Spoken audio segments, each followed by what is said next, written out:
More than 40% of America's baby formula supplies are out of stock. Recent data shows that it's gotten so bad in some places that Congress now plans to address the shortage in a hearing that's coming up later this month.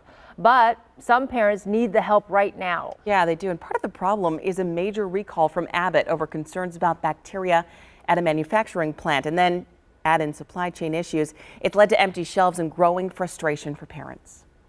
New mom Jamie Gallagher says she plans to breastfeed as long as she can. And pump on the road, whatever I have to do. She hopes that if she eventually needs formula, it will be easier to find. I do have a few friends, like 4 of them that are also new moms.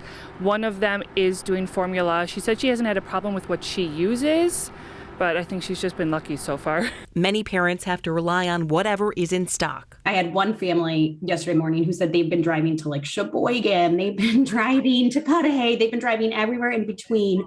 They get, 1-2 cans at a time because now there's the limits on how many cans you can get. Constantly switching to a new formula is something pediatricians say is not ideal, but can be done. But if you can kind of stick in your class of the type of milk, you can feel pretty confident in switching brands.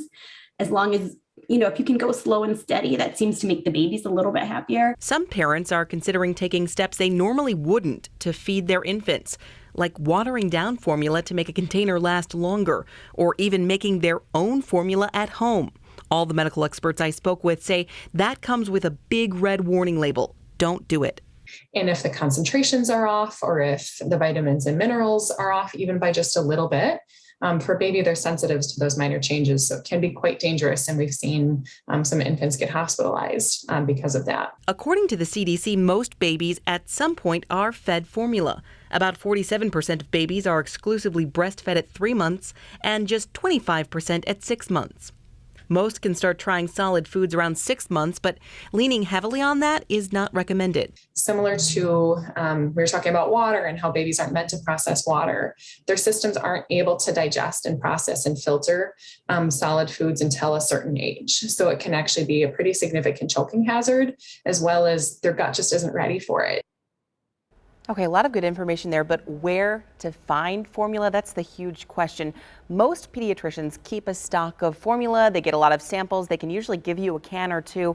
It might not be the formula you're used to or the formula you're looking for, but it is something. Yeah, I can't imagine the panic and concern these moms. I mean, the anxiety. When my kids were little and to not be able to find formula, how stressful is that? What about the WIC program? They're a good resource for many things for moms. Absolutely, yeah. You can't pick up formula at WIC offices, but the program, Women, Infants, and Children Nutrition Program, is now reimbursing the cost for pretty much all brands of formula because of the shortage. So if you're having to shift to a different brand, cost is a factor too here. It can get pricey if you're switching from one brand to a different. If you've never looked into whether you qualify for the WIC program, it's a good time to do that. Yeah, and your baby can be really picky. I mean, not really, but one formula might not work. It's not as easy as you would think to switch. Yeah, so if anything, talk to your pediatrician. Absolutely, bottom line. All right, thanks very much, Andrea.